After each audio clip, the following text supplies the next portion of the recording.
چار موج اٹھتی ہے طوفان طرب سے ہر سو، چار موج اٹھتی ہے طوفان طرب سے ہر سو، موج گل موج شفق موج سوا موج شراب۔ السلام علیکم ناظرین۔ تو وہی غزل جو کہ شراب کی ردیف پہ مبنی ہے اور واقعی اپنی ردیف کی طرح مست غزل ہے، اس کا اگلا شعر لے کر آپ کی خدمت میں حاضر ہو رہا ہوں۔ چنانچہ آئیں بلا تاخیر ویڈیو شروع کرتے ہیں۔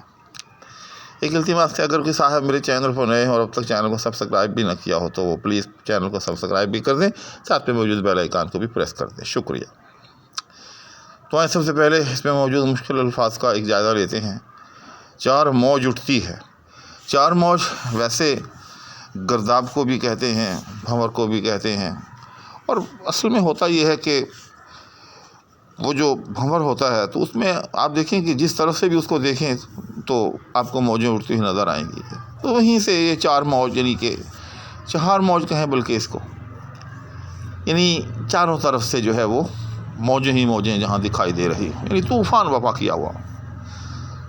اس کے بعد طوفان طرب، طرب کا طوفان۔ طرب ویسے تو مسرت کو کہتے ہیں، خوشی کو کہتے ہیں، اور یہیں سے مطرب مغنی کو بھی کہا جاتا ہے، یعنی جو کسی بھی غزل وغیرہ کو اپنی آواز سے نوازے، اچھی طرح اس کو گائے۔ بہرحال خوشی مسرت کے معنی میں طوفان طرب یعنی خوشی کا، مسرت کا ایک طوفان۔ سو سمت کو کہتے ہیں فارسی میں۔ اس کے بعد دوسرا مصرع ہے، تو اس میں چار قسم کی موجوں کا تذکرہ ہے، بلکہ اور تو کوئی ایک حرف بھی نہیں ہے۔ موج گل موج شفق موج صبا موج شراب۔ تو اس لفظی توضیح کے بعد اب ہم اس کی معنوی تفہیم کی طرف جو ہے وہ بڑھتے ہیں۔ تو پہلا مصرع، چاروں موج اٹھتی ہے طوفان طرب سے ہر سو، یعنی مسرت کا ایک ایسا طوفان برپا، مستی کا ایک ایسا طوفان، جس طرف دیکھیے ایسی خوشی ہے، کیونکہ بیسیکلی یہ فصل بہار کے ساتھ یہ پوری کی پوری غزل جو ہے وہ جڑی ہوئی ہے۔ اور فصل بہار، جب بہار کا موسم واقعی ایک ایسا موسم ہوتا ہے کہ جس کے اندر نہ چاہتے ہوئے بھی ہر آدمی جو ہے، ہر قلب سلیم کا حامل یا فکر سلیم کا حامل شخص جو ہے وہ ایک مسرت، ایک خوشی جو ہے اپنے اندر محسوس کرتا ہے۔ تو علم کہتا ہے کہ اس مسرت کا ایک ایسا طوفان برپا ہے کہ اس کی وجہ سے ہر طرف جو ہے ہمیں، یعنی چار موج اٹھتی ہے۔ کیا اٹھتی ہے؟ اس اٹھنے کا فاعل یاد رکھیے گا، یہ موج گل موج شفق موج صبا اور موج شراب ہے۔ یعنی ہر طرف سے یہ جو چار قسم کی موجیں یہ ہمیں اٹھتی ہوئی دکھائی دے رہی ہیں، یعنی جس طرف بھی نظر کریں اس طرف ہمیں کہیں موج گل نظر آ رہی ہے، کہیں موج شفق نظر آ رہی ہے، کہیں موج صبا نظر آ رہی ہے، اور کہیں موج شراب نظر آ رہی ہے۔ اور ان چاروں قسم کی امواج کا منبع اور ماخذ وہ مسرت ہے، وہ طوفان طرب ہے جو کہ فصل بہار کی وجہ سے ہے۔ لیکن ابھی بھی یہ شعر میں سمجھتا ہوں تشنہ تشریحی ہے۔ اب میں اس کی بالکل مکمل جو ہے وہ تفہیم آپ کی خدمت میں پیش کرتا ہوں۔ موج گل دراصل یہ ایک علامت ہے گلستان سے، یعنی آپ اگر گلستان پر نظر ڈالیں، باغوں پر ایک نظر کریں تو آپ کو ہر طرف پھول ہی پھول کھلے ہوئے دکھائی دیں گے۔ موج گل یعنی آپ کو پھولوں کی ایک موج اصل میں کسی بھی چیز کی کثرت کو ظاہر کرتی ہے۔ جب ہم کہتے ہیں کہ پانی کی ایک موج آئی تو اس کا مطلب یہی ہوتا ہے کہ کثرت کے ساتھ پانی آیا، یعنی پھولوں کی کثرت ہے۔ اگر ہم باغوں کی طرف نظر کریں تو ہمیں کثرت کے ساتھ جو ہے وہ پھول دکھائی دیتے ہیں۔ اس کے بعد دوسرا لفظ یا دوسرا مرکب اضافی، موج شفق۔ تو شفق ویسے تو یاد رکھیے گا اس سرخی کو کہتے ہیں جو مغرب کے وقت جب سورج غروب ہوتا ہے تو فضا میں پھیلتی دکھائی دیتی ہے. یعنی سورج جس طرح غروب ہونے کے تھوڑے وقت کے بعد ہمیں افق پر ایک سرخی جو ہے وہ نمودار ہوتی دکھائی دیتی ہے اور وہ بڑی خوبصورت لگتی ہے، تو اس کو شفق کہتے ہیں. یہاں جملہ معترضہ کے طور پر عرض ہے کہ میں وہ شفق کے جو معروف معنی ہیں میں یہاں وہ مراد لے رہا ہوں، ورنہ اس میں ایک فقہی اختلاف بھی ہے کہ شفق کے وہ معنی جو میں نے بیان کیے ہیں یعنی سرخی، یہ صاحبین کے نزدیک ہے، یعنی امام محمد اور امام ابو یوسف کے نزدیک، جبکہ امام ابو حنیفہ رحمہ اللہ جو ہیں وہ کہتے ہیں کہ شفق سے مراد وہ سفیدی ہے جو اس سرخی کے غائب ہونے کے بعد نمودار ہوتی ہے.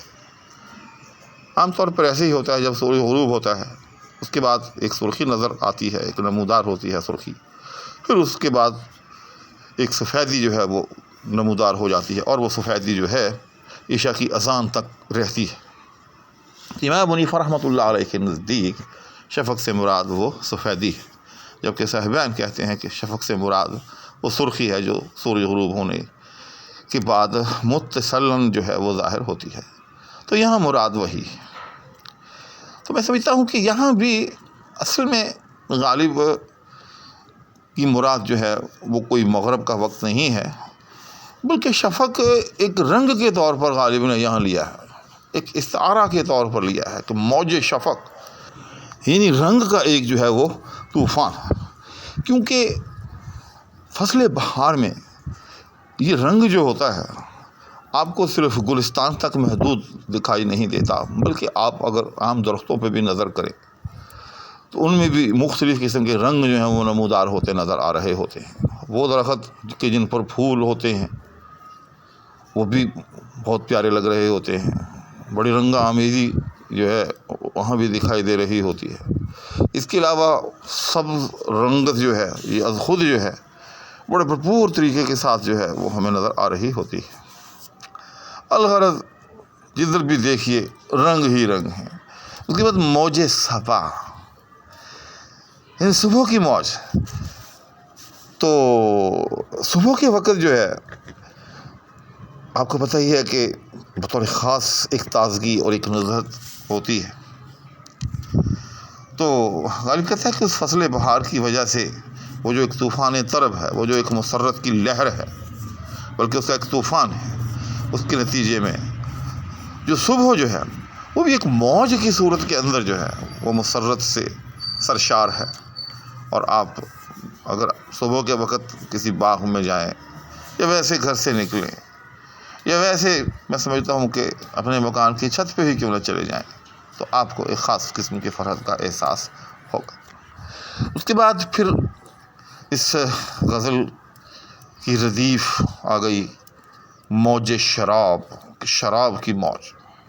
یعنی جس طرف بھی نظر کرتے ہیں ہم کثرت مسرت کی وجہ سے، اگر ہمیں گلوں کی کثرت نظر آتی ہے، اگر ہمیں رنگوں کی کثرت نظر آتی ہے، یا ہمیں صبح کے وقت جو ہے ہمیں ایک نزہت اور ایک تازگی جو ہے وہ ہمیں موج کی صورت میں دکھائی دیتی ہے، تو وہیں ہم جدھر بھی دیکھیں ہمیں ایک شراب کی موج نظر آتی ہے. تو یہاں میں سمجھتا ہوں کہ یہاں شراب جو ہے وہ اپنے حقیقی معنی کی بجائے اپنے مجازی معنی میں استعمال ہے. یعنی مستی، موج شراب، ایک مستی کی موج. کیونکہ جب انسان زیادہ خوش ہوتا ہے، جب کثرت طرب ہوتی ہے جس کو غالب نے طوفان طرب کہا ہے، تو اس میں کوئی شک نہیں کہ انسان کے مزاج میں ایک خاص قسم کا خمار پیدا ہو جاتا ہے، ایک خاص قسم کی مستی پیدا ہو جاتی ہے.